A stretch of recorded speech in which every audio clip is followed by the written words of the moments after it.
All right. Shabbat Shalom, family. We're going to go ahead and get started. Apologies for getting started. You mind leading us in prayer, Jerome? Dear Father, we again thank you for this say, dear Father. Thank you for this week thus far, dear Father. God, lead us in the right direction that you want us to go, dear Father. Open our hearts and minds, dear Father, today's lesson, dear Father. That's something you said that we can apply to our life and use to further build on your kingdom. Please bless you for your son, say my prayer, amen. So we didn't really get to finish Faithful unto Death. So we're going to continue along that vein. Last time I think we left off, the last thing we read was Matthew 14. And in that, Mashiach, he was supping with the disciples, but he was also telling them to what? To watch and pray, that you don't fall into temptation during the days of unleavened bread. And there's one thing that we got to keep in the forefront of our mind. No matter what the world got going on, we must be faithful unto death, no matter what. No matter what they try to tell us, we got to stay rooted in the word of the Most High. We can't go to the right hand or to the left hand. We got to stick to this word because there's a lot of different doctrines and religions and mysticisms and mysteries that can really allure you. Because to be honest, manifestation is a very tricky thing, because if life and death is in the power of the tongue, then you can manifest anything off your words, right? Off of your thoughts. So it's easy to fall into a false, quote unquote, religion. So again, we got to be mindful that we're eating the word of the Most High, right? So faithful unto death. So we're going to jump right into, and we're going to go, because in that there was a disciple from Mark 14 that basically told Mashiach that no matter what was going on, he was going to be there. He would never forsake him, because Mashiach, he ends up telling him, he was like, hey, tonight because of me, y'all will be offended, right? He's trying to let them know, like, hey, man, stuff is coming. I'm telling y'all going to get tried through these days of unleavened bread, right? And so they didn't believe him. And we know that there was one that also betrayed him. With the kiss, so now we're going to see the faithfulness of Mashiach, because he also in chapter 14, he was doing what? He was praying for that cup of dread to be taken from him, right? Because he knew he had to fulfill that purpose, but he also knew that he said that with the Most High, all things are possible. So the Most High can remove that cup and still save the nation. But then he said one particular thing. He said, not by my will, but by your will. So again, in everything that he's doing, praying, teaching, he's always showing us something like, you have to let the Most High's will for your life overrule what your will is. That's because your will can take you to a pit. It can get you around the wrong people. It can really put you in a place to where you can be looking at eternal damnation. And I don't know about y'all, but I don't want to burn or fry forever. That's a little bit too hot for me. I like the heat, but not that hot. I can't stay in that kitchen. So Mark 15, so that's just a recap. In verse 1, he said, and straightway in the morning, the chief priests held a consultation with the elders and scribes and the whole council, and bound Yahusha, and carried him away, and delivered him to Pilate. So first off, who can tell me what the name Pilate means? That's not in the lesson. I looked it up and I was like, that's interesting. Well, from my understanding, Pilate is just like, I forgot the actual terminology is, the correct term for it, but it fits in the same category as a president or a prime minister. You know, it's basically just a title. Right. So the name Pilate literally means spear. Remember when he's on the tree, he ends up getting a spear before he dies? So I saw that. I was like, I actually never knew that's what it meant. So after Passover, during the days of unleavened bread, even the most perfect being on earth gets tested. So why do we think that any of us are any different? If he would test him, you know we're going to get tested. So can you remain faithful unto death? That's the thing, right? And Pilate asked him, "Are you the king of the Yahudim?" And he answering said unto them, "You sayest it." And the chief priests accused him of many things, but he answered nothing. And Pilate asked him again, saying, "Answer you nothing? Behold, how many things they witness against you." But Yahusha yet answered nothing, so that Pilate marveled. Yeah, he marveled because, man, you know we're going to kill you if you don't defend yourself. Go ahead, Elder. Yeah, I just said something to our sister here. Ooh, grab a mic. Hold on. One of these. Which one's the good one? I want us plugged up. This one.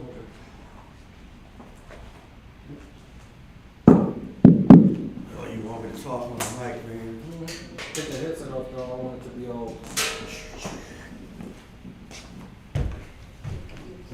Go ahead, Elder. Yes, what I was saying is that I was sharing with our sister here.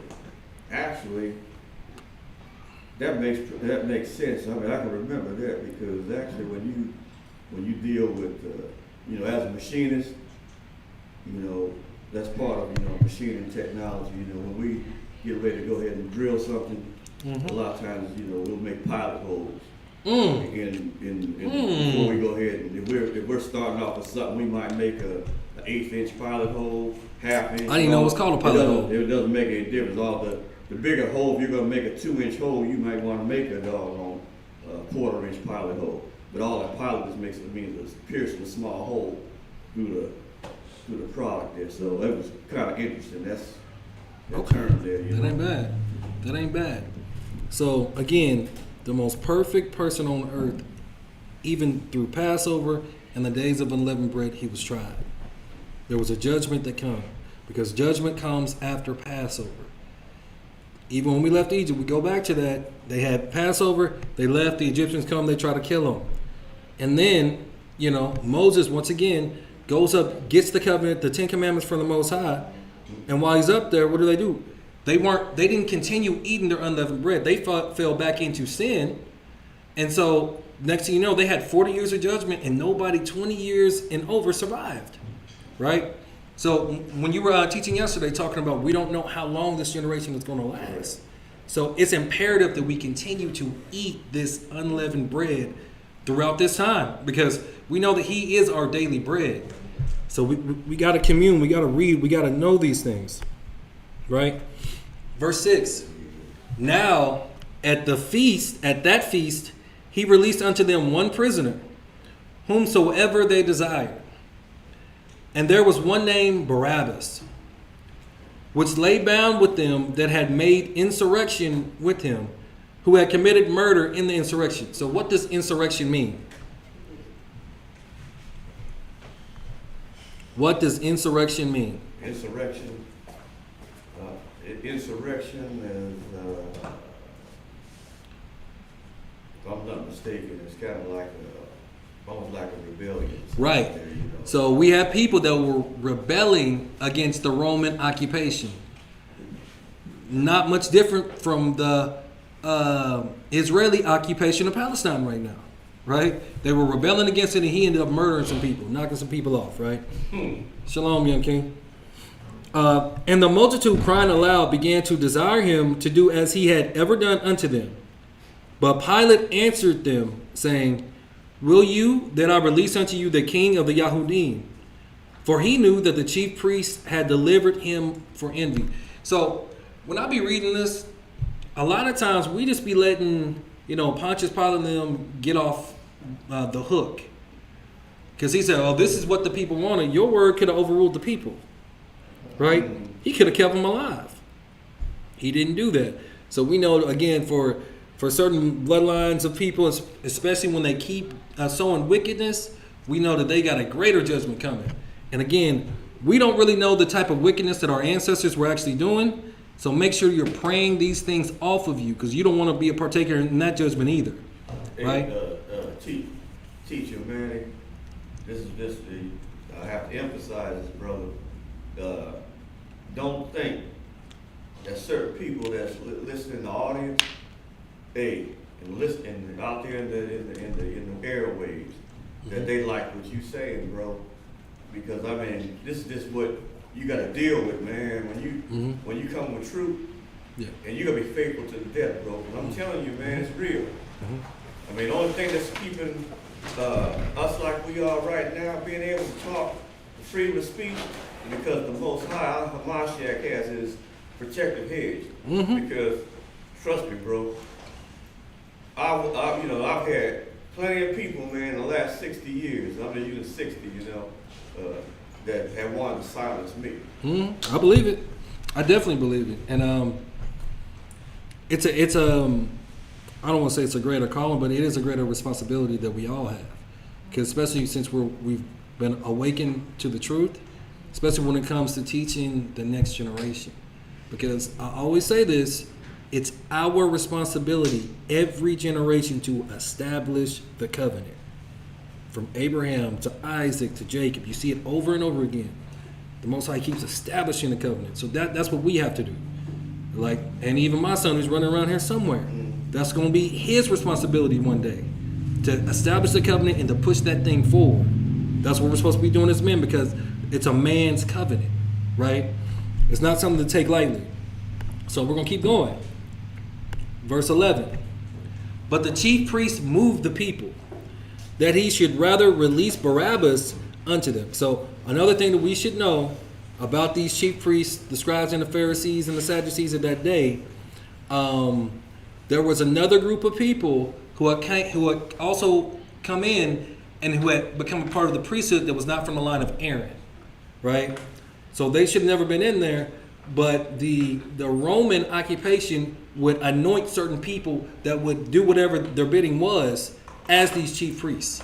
Because that's why when you look in the 1925 Jewish Encyclopedia, it literally says Edom is modern Jewry, right? So they end up taking our names and customs and everything. They're our closest kinfolk, technically. Some of them look like us. Some of them have mixed in with other nations, and they're like chameleons, as we know, right? But then again, we also got to know that our people at that point in time had fallen so in love with the Roman system that anybody with any type of authority, they were just going to follow. Because there's no way, because they said that Barabbas was a part of an insurrection, a rebellion, but he was also a robber, right? Also, according to different accounts. And all this is not, you would rather to release a robber and a murderer than a man that's done nothing, but you have visibly seen him heal people. You know for a fact he's raised Lazarus from the dead. And you want to kill that person who is the living embodiment of the kingdom of the Most High. The Word literally made flesh. And the mindset of our people was, no, we're going to kill him. Right? That's the mindset of an oppressor, because, to be honest, the Romans, they wanted him to die too. I'm going to be honest. Because there's kind of controversy on how long his ministry was. Because it may not have been 3 years. It may have been right around a year, a little bit longer than a year, maybe a year and a half. But that's how fast the word was spread, right? Because even John the Baptist or Yehukanan the Immerser, people knew about him from all the way deepest of Africa. They were coming from everywhere to be a partaker in that baptism. Go ahead, Elder. They ask you, I just kind of was, remember, kind of checking out some accounts over the years, years ago even. That Mike. Didn't that change? Mike. Didn't that change Barabbas? That event where even he repented. I mean, didn't he go? Did really that make him flip the script where he was kind of started really getting more rebellious and? I mean, it could have, but I don't really think that changed. That may be in one of the books that were taken out, maybe. I don't think that's necessarily in the accounts that I can think of offhand right now. I was just asking there because it could have. Especially when an innocent man's dying in your place. Yeah, that would affect. I mean, that would. I mean, affect me. that would affect me like in the worst way. Yes. I don't want nobody to have to die for my sins. I don't even want to have to die for my sins. But she already did that, right? But hopefully that would create a heart change. But you got to think they killed this innocent man, and those people, our ancestors, did not really have a heart change. So it was just the time and the spirit or the ruach that was ruling in that day, because they didn't have a governor per se over their mind. They were listening to these scribes, Pharisees, and priests that would be like, do as I do as I say, not as I do. Right? They weren't really righteous. They wanted to do everything in front of people, right? Appear righteous, a form of godliness, for lack of a better term, right? And then he said, and Pilate answered and said again unto them, what will you then that I should do unto him whom you call the king of the Yahudim? And they cried out again, crucify him. Make it people. Then Pilate said unto them, why? What evil has he done? And they cried out the more exceedingly, crucify him. So they couldn't have an honest, accusation against him. No, just kill him. Just kill him, because that's when you get into that herd mentality, right? Because we know during that C word, 19, the world just believed a lie that something that started over in China or wherever it started can just go all the way around the world inside of a day or two, magically. But it didn't affect the Amish. It didn't affect the people that weren't a part of society, right? That herd mentality is the way it is what leads you on the broad path to Sheol or to hell, right? We got to read for ourselves, we got to pray for ourselves, and we got to think for ourselves, because a lot of these things that we've been told was a straight up lie. Or it was a miscommunication or a lack of education. Because again, with this information age, it's literally at our fingertips, right? So we'll keep going. And so Pilate, willing to content the people, released Barabbas unto them and delivered Yahusha, when he had scourged him to be crucified. So again, this whole time, Mashiach, he could have asked for the Most High to bring down angels to go ahead and end this thing. But what did he say? Not my will, but your will. The whole time, all of these railing accusations, all of this judgment, even though he's innocent, and he's not even fighting against it. He's like, Yahuwah's will. Who can really be faithful unto death like that? To follow his image, his likeness, his prototype. We're going to keep going. Jeremiah, you mind reading this one? Got my reading in here. Mm-hmm. On the spot, huh? Talk on the mic, brother. Real quick. What number? 16. And the soldiers led him away into the hall, called Fraternium, and they called together the whole hand. So they got the whole unit over there. They got everybody over there for this thing. Yeah. And they clothed him with purple, and plaited a crown of thorns, and put it about his head. So he was in pain from that too. And began to salute him, Hail, King of the Jews. So y'all remember earlier this week we watched what? The Passion of Mashiach, right? Right.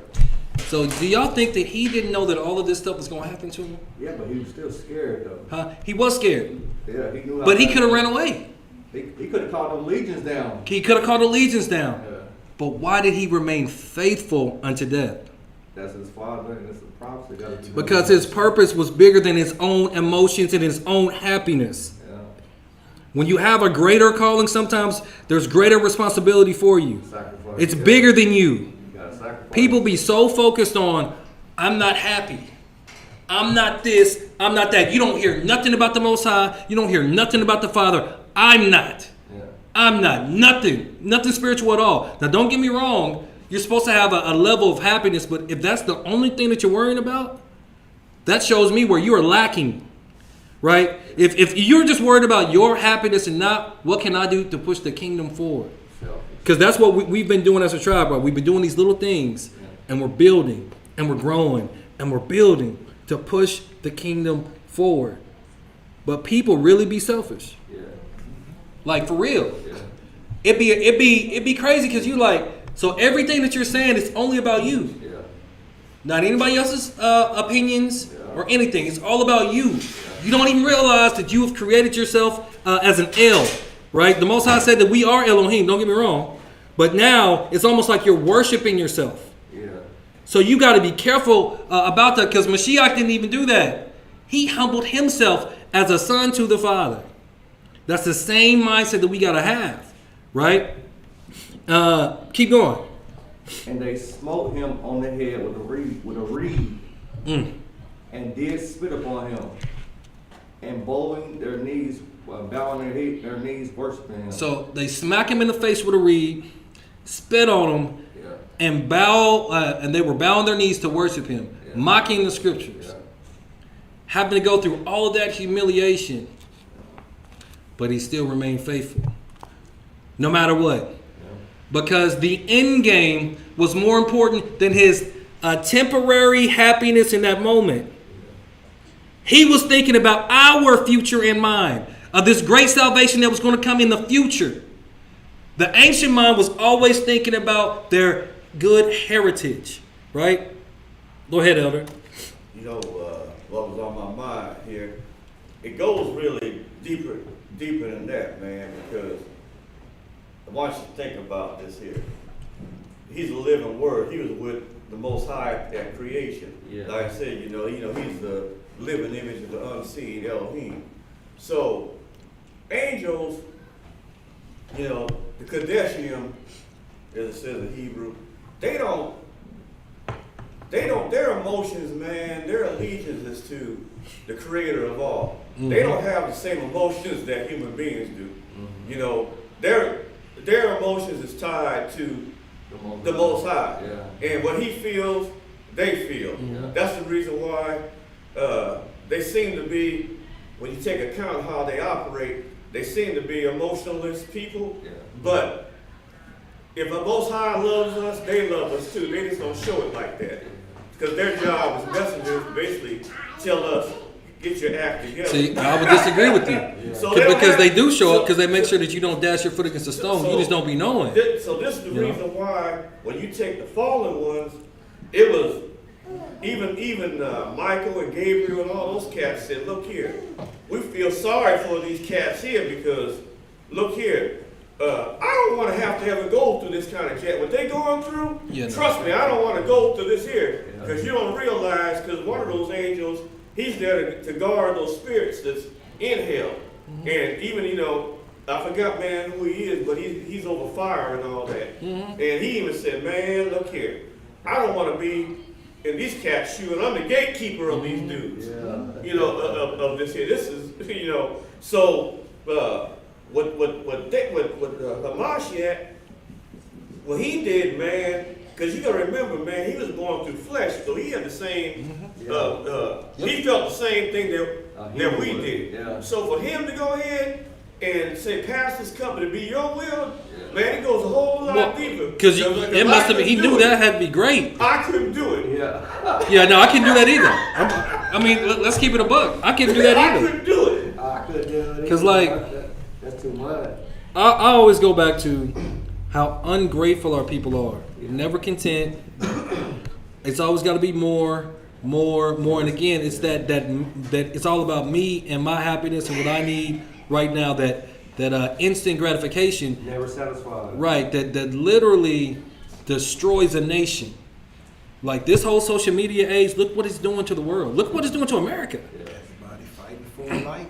Yeah. Say again? Everybody fighting for life. Yeah. Like, share, subscribe. Yeah, like people will sell their soul for life. Yeah, that's true. Yeah.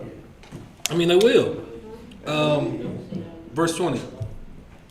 And when they had mocked him, they took off the purple from him and put his own clothes on and led him out to crucify him. And still he didn't cry out to the angels. Man. That's wild.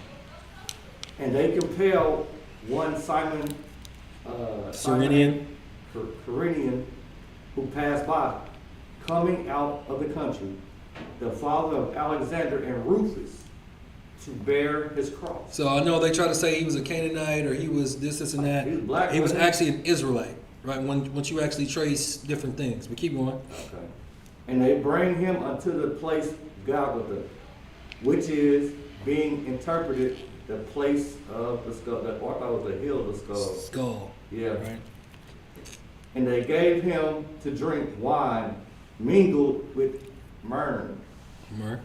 but he received it not. Remember what I asked y'all the last time when we were doing this lesson? When he said that he would never drink the fruit of the vine again until he drinks it with us in the kingdom. Did he mean it?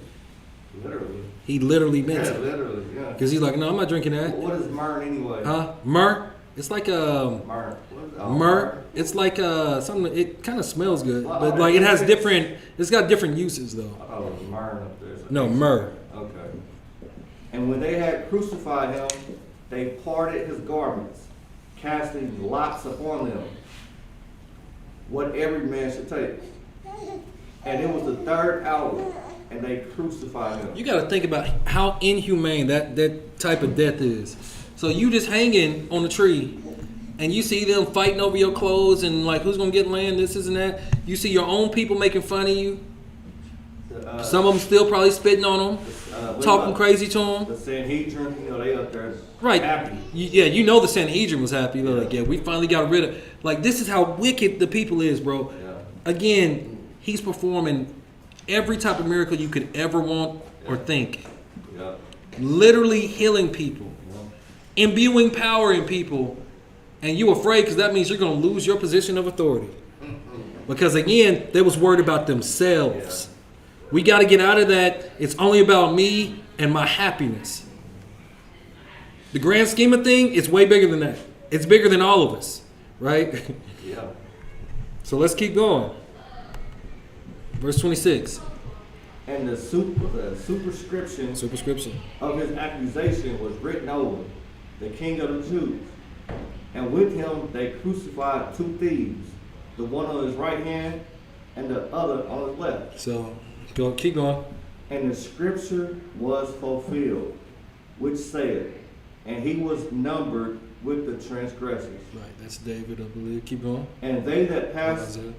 by railed on him, wagging their heads and saying, Ah, thou that destroyest the temple and buildest it in 3 days. That's what the Sanhedrin really got mad about. When Yeah. they talking about the temple gonna fall, no stone, whatever. Yeah, They was angry about that. but they didn't perceive. He was talking about his own temple, Yeah, his own body, because he Yeah. were the temple of the Most High. yeah, Right? They were thinking, you gonna destroy this temple? Oh Yeah. no. Yeah, hey, he gotta go. yeah. You ain't about to take my seat of power and authority. These Roman masters is too good to me. You ain't about to take this away from me. They done gave me everything. Yeah, Not even a Levite. And I got everything. Really Esau with some other stuff in there. Like, nah, you ain't about to do all that. Yeah. Keep going. Save thyself and come down from the cross. Just mocking, man. Yeah. Just talking crazy to you. Like, you was doing all this. You didn't hear like what? Come down here and come say something to my face. How about that? Just talking crazy. Yeah. And what does he respond? What does he say? Nothing. He's just chilling. I don't know about chilling. I ain't saying chilling. Chilling is He crazy. kept it calm, even though he was hurt. He was just like, Yeah, you made Jerome scratch his head like, we're chilling. Jerome said, Y'all know what I was saying. No, we know what you said. Okay. Likewise, also the chief priests mocking said among themselves with the scribes, he saved others, himself he cannot save. Oh, we got him. I told you he was fake. Yeah. I told you all the miracles he did, all that stuff was fake. It wasn't real. He ain't the real Messiah. He's not the Ben David. It ain't him. Yeah. He can't save himself. There ain't no power there. Have no idea, no understanding of the scriptures, right? Yeah. Because the first time Mashiach came was to do what? To suffer for the sins of the people. Read Luke 1, right? For the suffering, right? Keep going. Let Christ, the King of Israel, descend now from the cross, that we may see and believe. And they that were crucified with him reviled him. So it's just crazy. Like, let them do this. And they seeking a sign. Yeah. How many more signs do you need to know or to see? A man was literally raised from the dead, and you like, nah, man, if you really Mashiach, come down from this tree real quick. Yeah. If you really him, do one more miracle. The lack of faith in our people still, it sometimes is palpable. Even though they seen what really could happen in real Back life. then and even today, Yeah. the lack of faith in our people, they only believe in the worst that's going to happen. That's why you keep getting it. We got to all keep our minds in subjection, because what if the way it ends up working out, they give you a choice to survive? All you got to do is take this mark and you good. Man. I mean, we going to give you money every month. You ain't got to work. We going to give you your food, everything. You know what? All you got to do is, just take this thing and just worship this dude. That's all you got to do. And we're going to make the religion so close and so tied together that everything's going to be one. It's only going to be love, which is Satanism, right? We're going to have each other because we have to depend on each other. We Man, can't go buy or sell nothing. Can't trust outsiders. Or So I'm glad you brought that up. You won't be able to buy or sell, right? Yeah. Because he has a short space, a short time, right? Mm-hmm. What happens on May 5th? Cinco de Mayo. No. May 5th, yeah. What in America outside of Cinco de Mayo happens on May 5th? I don't know. Food stamp day? Huh? Food stamp day? Yeah, No. yeah, You can no longer travel state to state without real ID. Man, get mama told me that. What in the world go? Our licenses are real licenses. If you don't get the updated driver's license and they'll add a star, or you can have a passport card or a passport, you can no longer even travel state to state anymore. Yeah, that's true. That's Monday. They're starting at this year. That's Monday. Starts on Monday. Monday. Yeah. So everybody license, go get a real one. Huh? So, and this is what I was trying to tell people long ago, right? That driver's license that we've been carrying on for this whole time, it used to literally say on the back, not for identification It purposes. still says it. Huh? But now with yours still says that? I says that right now. It's wild, wild. But now you have to get this real ID, Yeah. right? But again, if you don't have it, no more state to state travel. Good, you can't go internationally without a passport. I know. Crazy, On Monday. yeah. Literally, Cause like Monday. We always been getting this our whole lives, so why is it different now? That's just weird. Bro. Look, I'm just trying to show y'all parallels to the time that we're in. It's not what it was that they were saying it was, or had you thinking that it was. Yeah. We all thought it was, all of this is our identification. You go get a new one, Yeah. you still need 2 more pieces of identification. Right. Just to get this third. You do. So it was never meant for that. It's just crazy, like the parallels that you start seeing, and it's crazy that all this stuff happens when who's in power, who more than likely is going to run for a third term. He's actually got all these polls going out just to see what the American people think about him running for a third He was term. mentioning that in that video. video that Jessica But sent you had us. to get everybody fingerprinted, man. And Yep. You had to get every citizen has had to have a period, man, to get fingerprinted. Yeah. And most of us have been fingerprinted. Mm-hmm. If we honest about it, most of us in here have been fingerprinted at some point. Yeah. In the last 20 years. 2009. So you have to get in order for this thing to work properly. They have everybody for the most part in the database. So that means that the AI, they can go ahead and use that AI to perform, whether it's good or evil. They can use that however you want to classify it. Because I mean, it has some good things about it, some pros, and it has some cons about it. But all this had to come in place, man. It's just you want to call it the big eye in the sky, man. We're not talking about our king. Hey, my brother. No, I agree. Go ahead, Jerome. It's funny you said that. I've been at the school for 26 years. Okay. And about 4 years ago, we had to go back and get fingerprinted. 4 years ago. 4 years ago. Who was in president 4 years ago? That was right before Biden took over. Yep. Same when guy. Trump was still in office, but we had to go back and get fingerprinted with the digital fingerprint because they said our original with the ink and we couldn't use no more. They couldn't use it. It wasn't viable. So we had to go get digitally fingerprinted.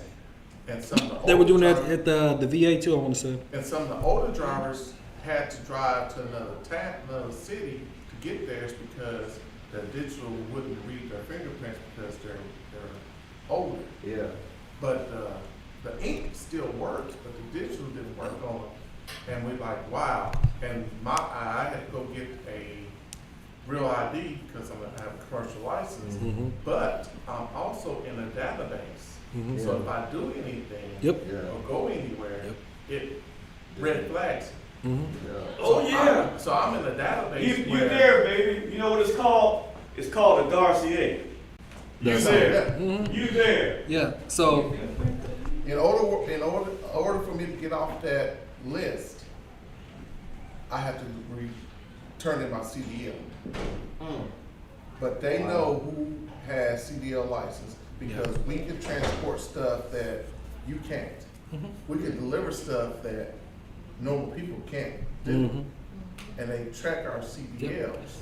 So the thing about what they're trying to do now, they want to control everything.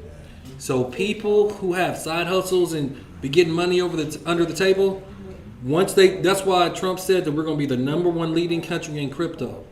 They're going to eventually kill the dollar, and once they kill the dollar, they'll be able to track everything. You won't be able to have side hustles. You have to account for, well, why did why did he send you $250?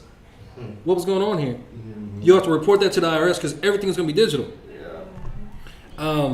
It's going to get to the point that we're going to have to get out of here. Because again, just looking at the parallels, I'm like, man, because people kept thinking, oh, President Trump, he's draining the swamp. He's getting rid of all this corruption. I'm like, y'all don't see that he's forwarding their agenda also. So, With this. So what? Yeah. This big beautiful bill or something, a deal or whatever. It was Yeah. called. He kept referring to it as Talking the Ukraine deal. I guess whatever deal it was he was talking about in that video. yeah, the way he's allegedly, able to make deals with everybody else, it sounds like one of those demons you make a deal to sell your soul with, is what it sounds like. But You gotta give something up. that's none of my business. 'Cause I ain't making no deal with them. But keep going. We're on verse 33. Okay. It's rough.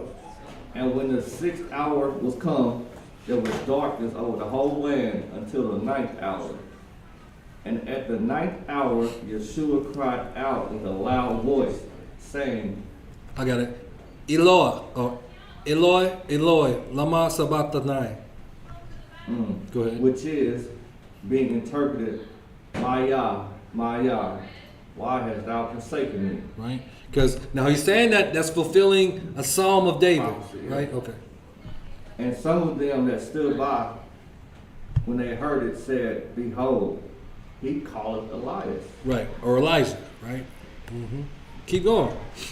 And one ran and filled a sponge full of vinegar and put it on a reed and gave him to drink, saying, Let alone, let us see whether Elias will come to take him down. So all this stuff is going on. He cried out, why have you forsaken me? And he never said a bad word against the Most High and his plan and his future. Faithful. He still believed in the hope of the Most High, the plan of the Most High. He remained faithful. Keep going. And Yeshua cried out with a loud voice and gave up the ghost. And the veil of the temple was rent in twain from the top to the bottom. And when the centurion, which stood over against him, saw that he so cried out and gave up the ghost, he said, Truly, this man was a son of Yah. It was undeniable at that point. Keep going. There were also women looking on afar off, among whom was Mary Magdalene, and Mary the mother of James, and of Joseph, and Salome. Because there were two different apostles or disciples named James. That's why one's the greater, one's the less. Right? So we're going to keep going. Who also, when he was in Galilee, followed him and ministered unto him, and many other women which came up with him unto Jerusalem. And now when the even was come, because it was the preparation, that is, the day before the Sabbath, Joseph of Arimathea, an honorable counselor, which also waited for the kingdom of Yah, came and went in boldly unto Pilate and craved the body of Yeshua. He didn't want them devils to keep his body. Keep Yeah. going. And Pilate marveled if he were already dead, And calling unto the centurion, he asked him whether he had been any while dead. That's just how they talk. Yeah. And when he knew it of the centurion, he gave the body to Joseph. And he bought fine linen, and took him down, and wrapped him in the linen, and laid him in a sepulchre which was hewn out of a rock, and rolled a stone unto the door of the sepulchre. And Mary Magdalene and Mary, the mother of Joseph, beheld where he was laid. So he was faithful unto death, and then one faithful brother went and to Pilate, and got him down, took care of him. We're going to go to Matthew 28. Matthew 28, starting at verse 1. In the end of the Sabbath, as it began to dawn toward the first day of the week, came Mary Magdalene and the other Mary to see the sepulchre. And behold, So this is still the Sabbath day, right? Yeah. Right? and behold, there was a great earthquake, for the angel of the Most High descended from the heaven, and came and rolled back the stone from the door, and sat upon it. His countenance was like lightning, and his raiment white as snow. And for fear of him, the keepers did shake, and became as dead men. And the angel answered and said unto the women, Fear not you, for I know that you seek Yeshua, which was crucified. They gonna tell you not to be afraid. Like, wait a minute, why you look like lightning? Don't be scared. I know what you're looking for. Look, Yeah. it was so scared that the other guys was like, oh man, the Yeah. guards, everybody was scared, man. Yeah. It's really crazy because you can't really comprehend what an angel looks like, Until you see one. right? Because some of them are different types and have a different form. Some of them are scary looking, some of them And not. some of them can make themselves look human, whatever, Yeah. So this was a very scary and terrible sight, right? We're gonna keep going. He is not here, for he is risen, as he said. Come, see the place where the Lord lay, and go quickly and tell his disciples that he is risen from the dead. So the thing that really strikes me is, especially the Christian church. Not trying to talk bad about them, but it's all about Resurrection Sunday. Sunday. But if he died 3 days after Passover, that would still be under the days of what? Say it. Unleavened bread. That's still about Mashiach. But why is it they want to harp on that when you're supposed to still be eating your daily bread during that time? You don't just stop there. Yeah. Right? So again, Passover, days of unleavened bread, total is 8 days. So he rose during the days of unleavened bread. That's why everything always points back to Mashiach. That's why it's important you keep the feast days, right? Keep going. You're on I guess 7. 7, yeah. Okay, yeah.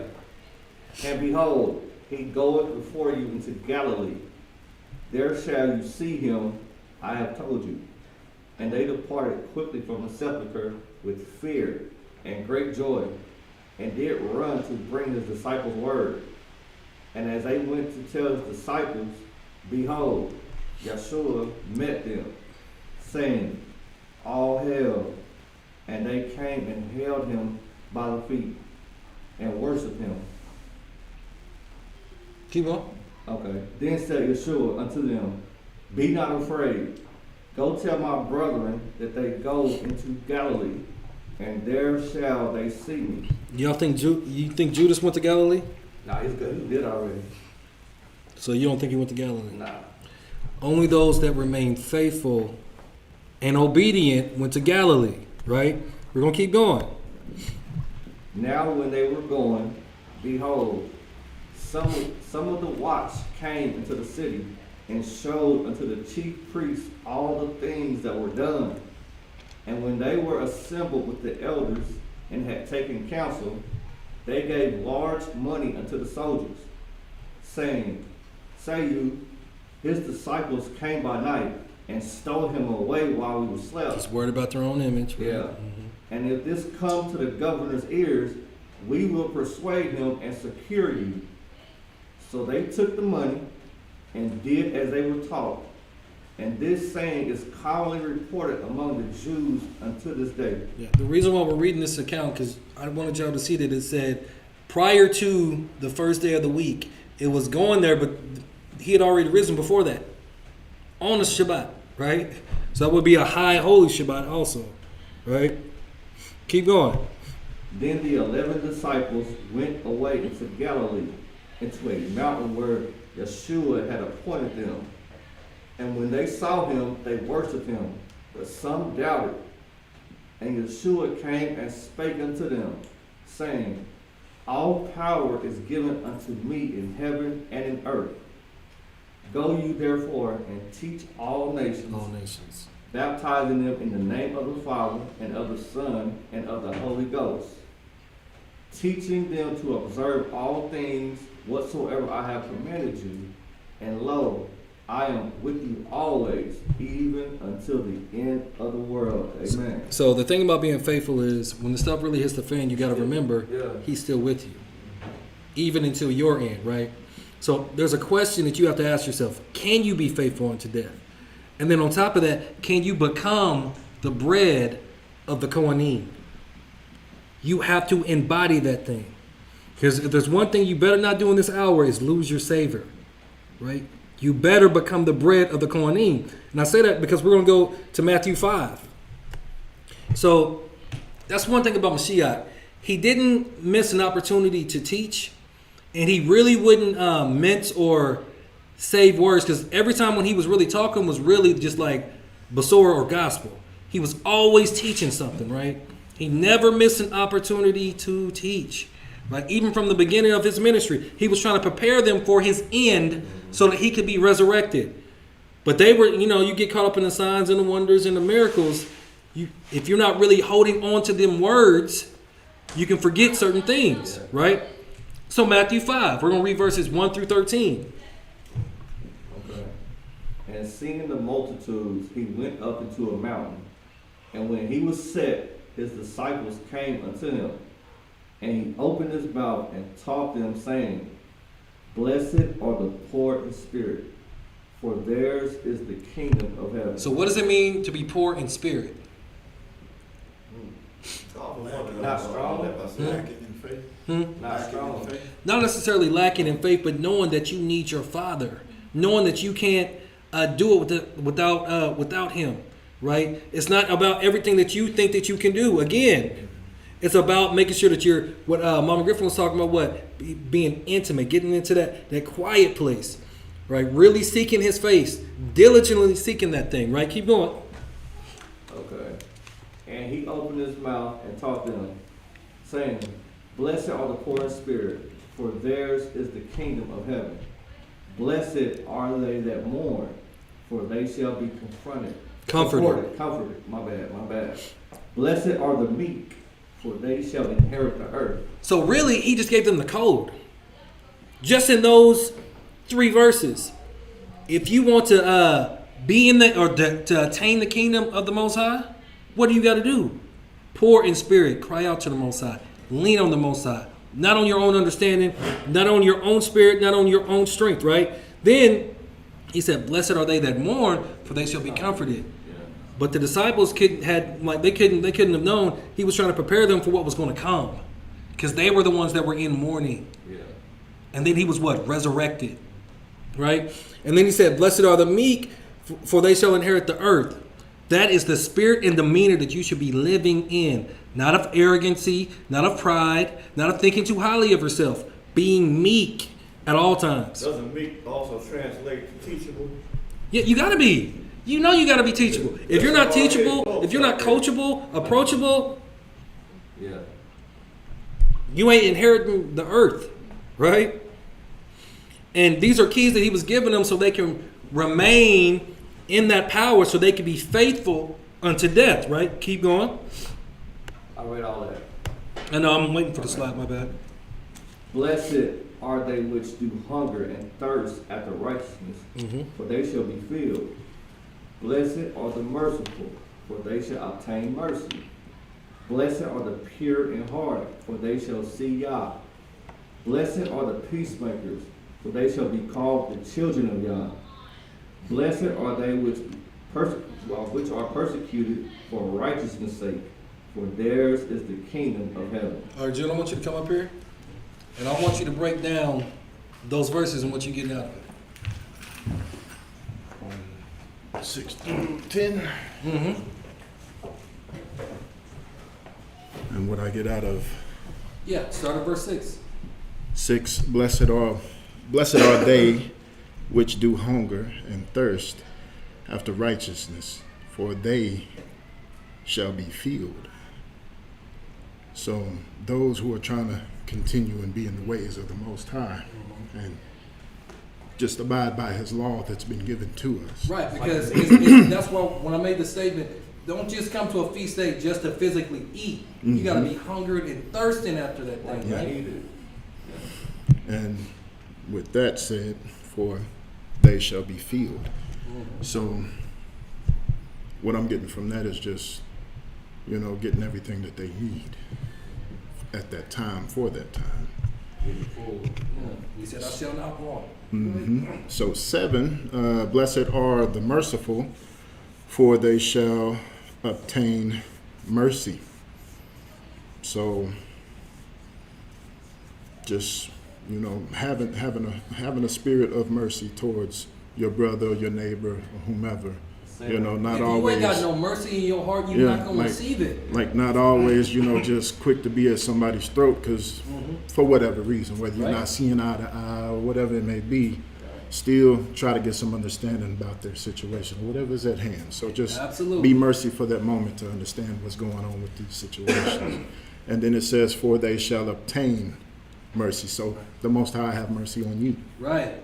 For having mercy on your neighbors or your brothers. Right. So 8, blessed are the pure in heart, for they shall see Elohim. So, So that means we got to be working on our wicked hearts, our wicked minds. Those who are able to continue to purge all this, everything that's coming against you. Continue to purge everything that's that will make you go into that sin. You're trying to keep yourself pure and just keep turning away from the sin. Is like that's how you stay on this road to having a pure heart, because it's a daily battle. Yeah, it is. And 9, blessed are the peacemakers, for they shall be called the children of Elohim. So that's right there. What it means to me is just, the peacemakers, those who are seeking peace before making war with whomever. And the reward for that, you shall be called the children of Elohim. Blessed are they which are persecuted for righteousness' sake, for theirs is the kingdom of heaven. So blessed are they which are persecuted for righteousness. Those, everything that's rising up against you and you're still firm-footed in your faith as Yahushua was, they're coming up against you. Or, like just say, police coming up against you because they're not in line with your faith. As long as you're keeping your faith and you know which way the Most High is leading you, and you stay on that path and don't let anybody stray you from that, even though it may mean your judgment in the flesh. So whoever's rising up against you, just remember the Most High has you. So, and it says, for theirs is the kingdom of Shamayim, heaven. So yeah. So good job, Doc. Good job. So again, now this is in what they call the Beatitudes, right? So Mashiach, again, he's always given us the code, right? Being faithful unto death means we have to embody all of these traits and characteristics, especially when that day comes. When you start getting persecuted, because it's coming, just know for righteousness' sake, you're going to get the kingdom. You can't just be worried about what they're going to do to your body or your bank account, because that's the mind that Yahushua had to take on. Because he's like, man, they ain't going to kill me. They going to kill me in the worst possible way. as a curse. But instead, he decided to endure until his end, which is what we must do also, right? Go ahead and finish this one out. Blessed are you when men shall revile you and persecute you, and shall say all manner of evil against you falsely for my sake. Rejoice and be exceedingly glad, or exceeding glad, for great is your reward in heaven. For so persecuted they the prophets which were before you. You are the salt of the earth, but if the salt have lost its savor, wherewith shall it be salted? So, first off, why would he call us the salt of the earth? Just something to think about. That's why I was saying you better not lose your savor in this hour. Keep going. It is thenceforth good for nothing, but to be cast out and to be trodden under foot of men. Is that not what happened to us in 70 AD? Is that not what happened to us in 1619? Do not lose your savor. Which means what? You're continuing to eat the word, right? You're continuing to stay, like Ox said, in the way of the Most High. Like Mama Griffin was talking about, you got to be intimate. You got to be praying, seeking that thing out. And you've got to be faithful unto death. That's the mindset that we got to have going forward. That mindset. So again, why did he say salt? I was thinking about that. And then I had posted another question. Well, I made another statement. I said, you must become the bread of the Kohanim. And I didn't really see it until I had to reread something like, oh, I get it now. I understand it now, right? I understand it now. Yeah. We're going to go to Leviticus 2. Leviticus 2. And I think we're going to read this whole chapter. And then we got a video at the end, and then that's it. All right, go ahead. And when any will offer a meat offering, and when any will offer a meat offering unto the Most High, his offering shall be of fine flour, and he shall pour oil upon it, and put frankincense thereon. So this is the meat offering, right? Keep going. And he shall bring it to Aaron's sons of the priests, and he shall take thereout his handfuls of the flour thereof, and of the oil thereof, with all the frankincense thereof. And the priest shall burn the memorial of it upon the altar, to be an offering made by fire of a sweet savor unto the Most High. Because I've read this script before, but I didn't look at it in this lens for what it really is. Keep going. And the remnant of the meat offering shall be Aaron's and his sons. Right. It is a thing most holy of the offerings of the Most High by fire, made by fire. Mm-hmm. And if thou bring an oblation of a meat offering, bacon into the oven, it shall be unleavened cakes. It should be what? Unleavened cakes of fine flour, Interesting. mingled with oil, or unleavened wafers anointed with oil. Okay. And if thy oblation be am I reading the same thing? Nope. Okay.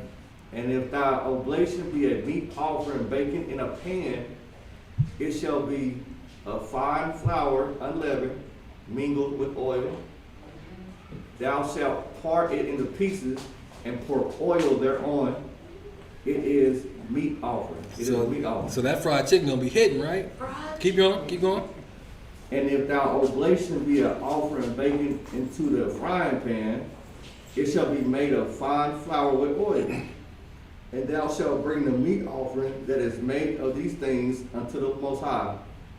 And when it is presented unto the priest, he shall bring it unto the altar.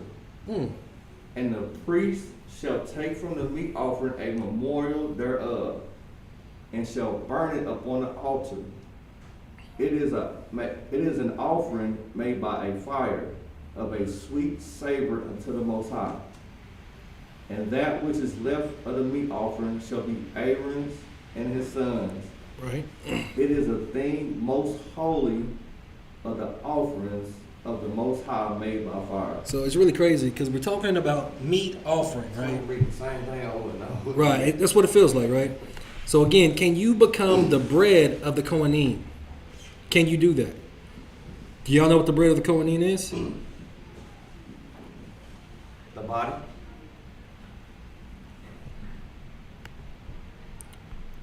Read number 11. No meat offering which you shall bring unto the Most High shall be made with leaven. So it's not made with leaven, so it's unleavened. For you shall burn no leaven, nor any honey, Honey. in any offering of the Most High made by fire. So I've read this before, and I kept thinking, okay, when you bring in all these different meats in there, you got to mingle it with that. When you look up the word for meat, it's just bread. So this is the law of the grain offering, or barley. Okay. Literally. So we've been looking, like if you've been reading it from the King James, you've been looking at it wrong. Yeah. Right? Keep going. As for the oblation of the first fruits, you shall offer them unto the Most High, but they shall not be burnt on the altar for a sweet savor. Verse 13. And every oblation of thy meat offering shalt thou season with salt. So the unleavened bread, that's where they got the idea for saltine crackers, right? Every oblation of this meat offering has got to be salted, right? And if Yahushua is the Word made flesh, our daily bread, we have to become the Word, right? So we cannot lose our savor, right? So we have to stay and we have to keep leading this charge. We cannot fall away in this hour. We must become this bread because you are what you consume, right? Yeah. You are. Yeah. So you have to, no matter what your end is going to be, you got to be faithful. That's the main thing. I was like, man, so this whole time I was thinking this other stuff, but no. When you look it up, it's actually talking about bread, grain. This is not about the meat, quote unquote, offering. That's wild.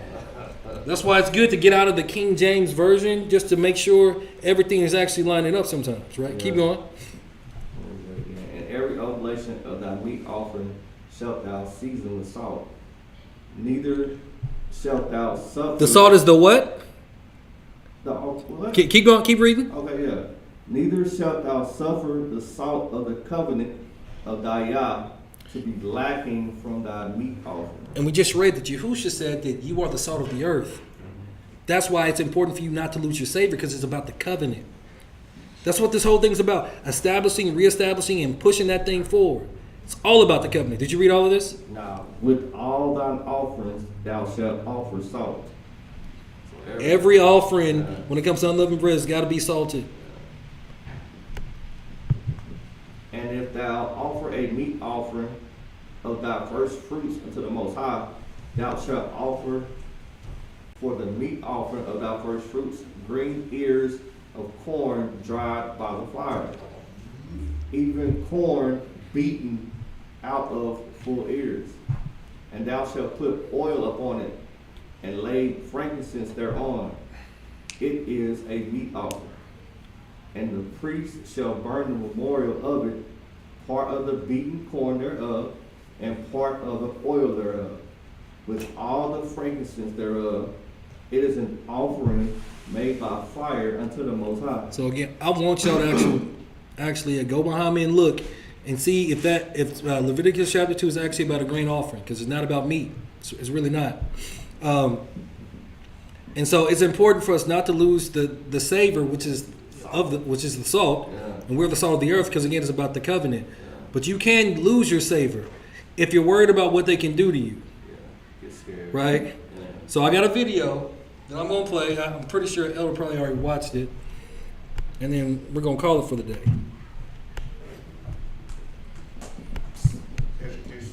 Oh, Yeah, fair use.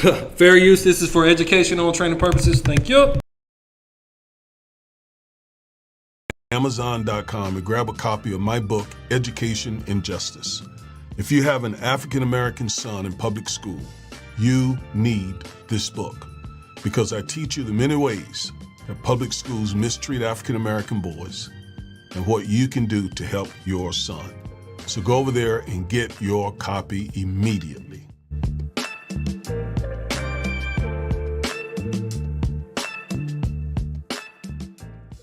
Folks, on April 28th, 2025, Donald Trump released an executive order that is extremely problematic for the African American community, especially African American men. It is an executive order that essentially unleashes cops on black men. It is horrible. And I told you it was coming. I told you it was coming. So now, many of the same men who bashed Kamala Harris and supported Donald Trump is going to pay a price, because this executive order is awful, strengthening and unleashing America's law enforcement to pursue criminals and protect innocent citizens. That sounds so good, protecting innocent citizens, right? Sounds so good. Clean up the streets, protect the innocent. But that is not what this is about. What he's doing in this executive order is really not even necessary, because violent crime has been decreasing since 1990. 1990. Look at it. And that is a steady, sharp decrease. Since 1990, there was a little uptick in violent crime right around 2020, and that was when COVID started. So why all this law enforcement? And I'm going to walk you through this executive order. I want you to see this is bad. And it's coming to the black community. Trump told us that in so many words. I'm going to show you that as well. So if violent crime is coming down, then why all this law enforcement? Why all the law enforcement if violent crime is coming down from a peak around the 90s? Why these guys if violent crime is coming down? Why send those menacing police officers with their AK-47s or AR-15s or whatever they have there? Why send them into the hood when violent crime is sharply coming down? Now, you heard me say, he's sending them primarily to the hood. So how do I know? Because he said so.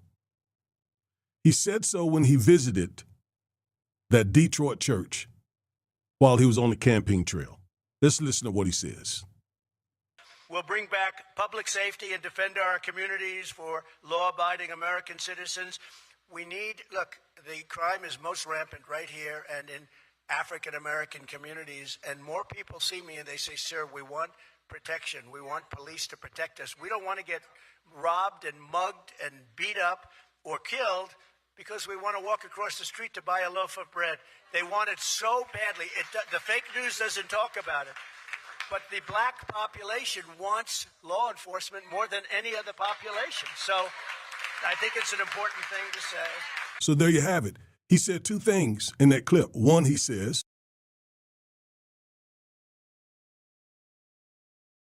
when you say black people, you're talking about all. Do y'all believe that we want them? Because this bill is talking about unleashing the police. Yeah, I seen it on CNN. They're spinning the narrative, man. Always. And that's all that is.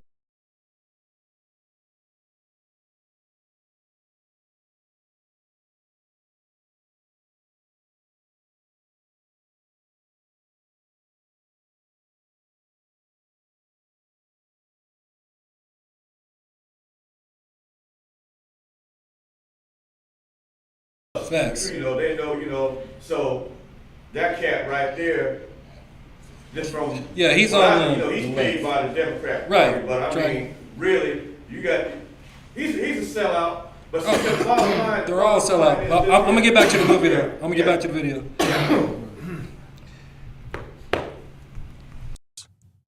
That most of the crime is committed in the African American community.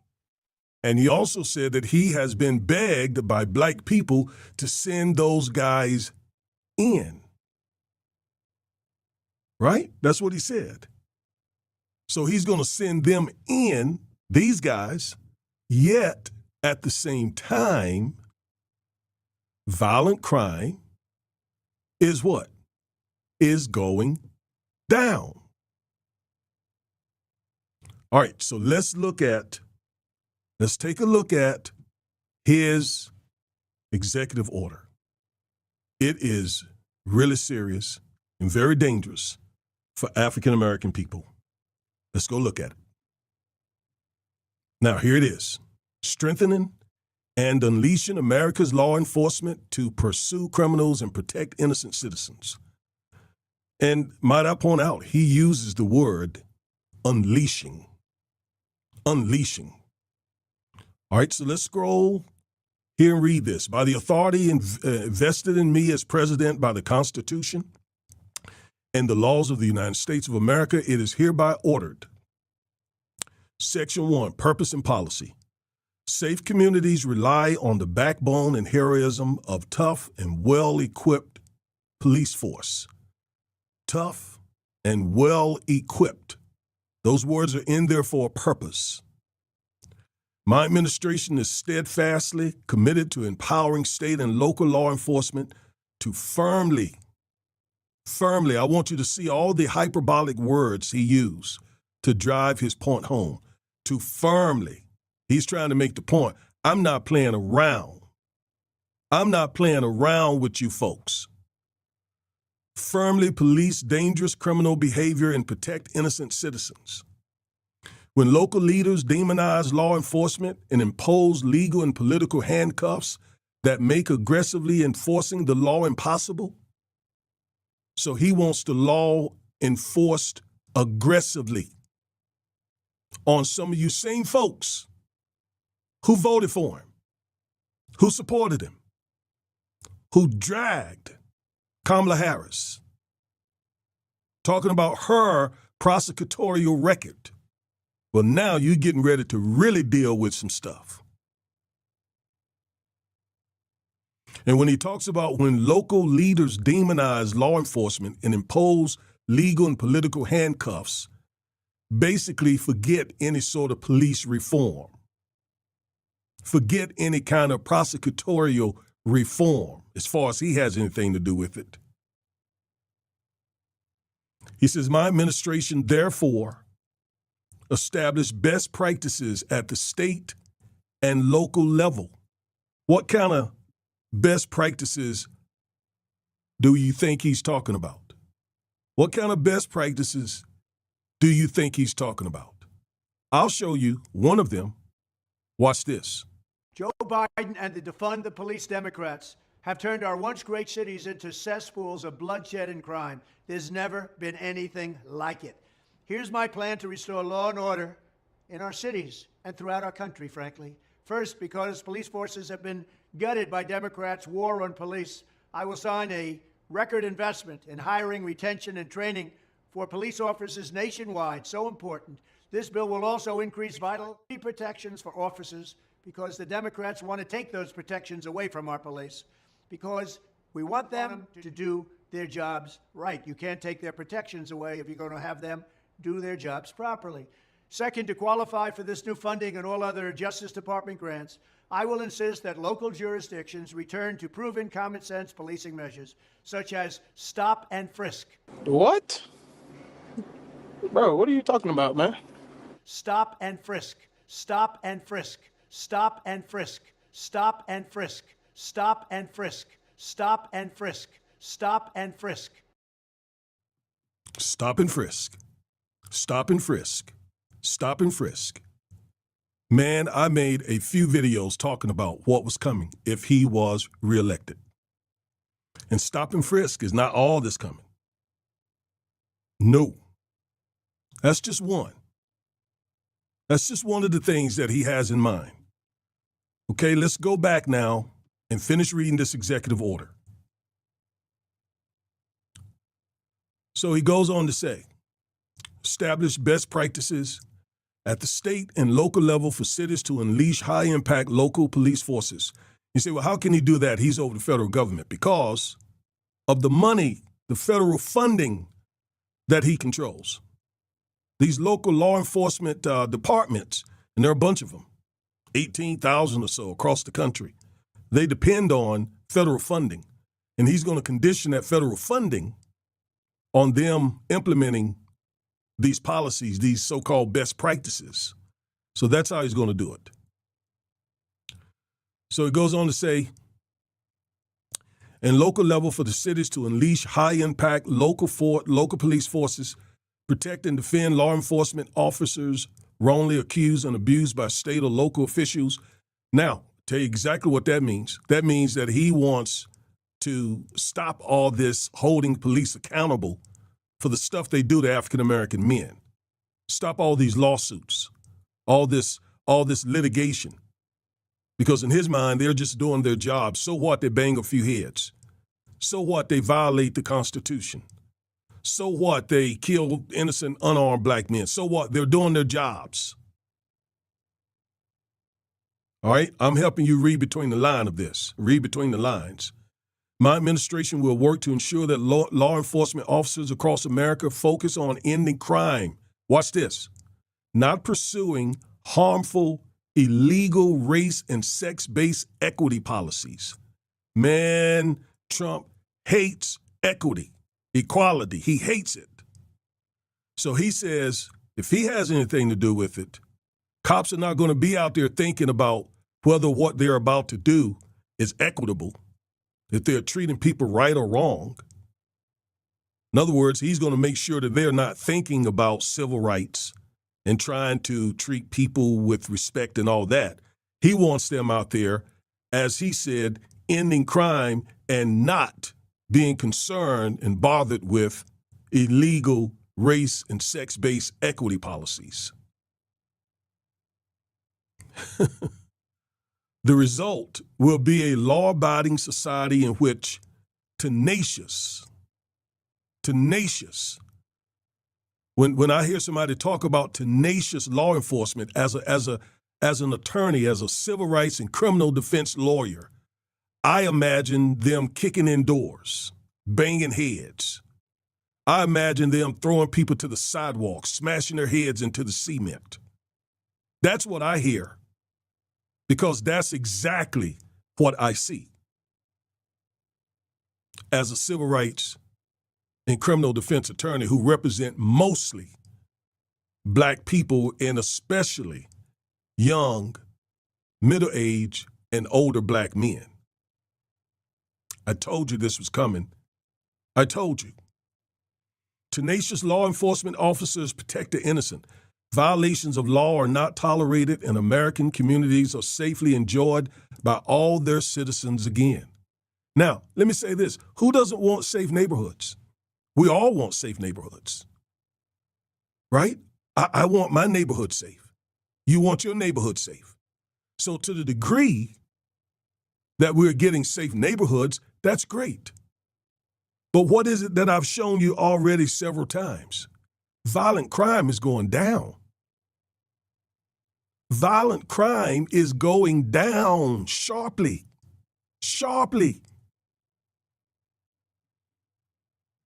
So yeah, we want safer neighborhoods, and we're getting safer neighborhoods without kicking in doors without a warrant or without banging folks' heads into the cement and shooting innocent, unarmed men.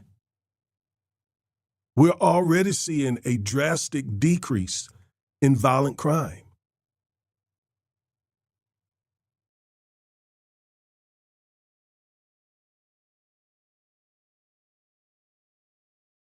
Yeah, I mean, like you said, Chirac and Detroit and places like that. Okay. They kill every day.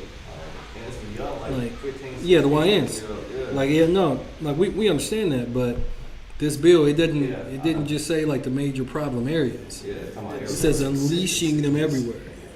So, like we've been saying, this is not the time to fall away. This is, like Mama Griffin said, this is the time to fall forward into the Most High. You know, to keep our heads straight. Don't be talking crazy to them, because now they got a whole new lease on life. You know, do what you got to do. Get out of that thing. If you into some craziness, good luck to you. Because it's coming. It's coming. June, you mind praying us out? Abba Yah, thank you for gathering us together today safely and getting here so we can learn more of you and get deeper into this word that you provided for us, Abba Yah. I pray over this food that we're about to partake in, Abba, after we get done with this lesson. And Abba, I ask that you just watch over us, each one of our tribe over here, and just whatever it is they may be going through individually and as a family or even as a whole, help them and see them through it, Abba Yah. And just let them know that you're with them. I ask that you keep us safe as we part our ways when we are done here, Abba Yah. And we will continue to praise you and honor you, Abba, and serve you and honor you. No other gods, just you, Abba. Shalom. Shalom. So, thank y'all for watching. We are Yehuda. This is YAH'S Assembly. Please subscribe, hit that notification bell, like and share our content. And as always, until next time, Shalom, tribe. Whoa.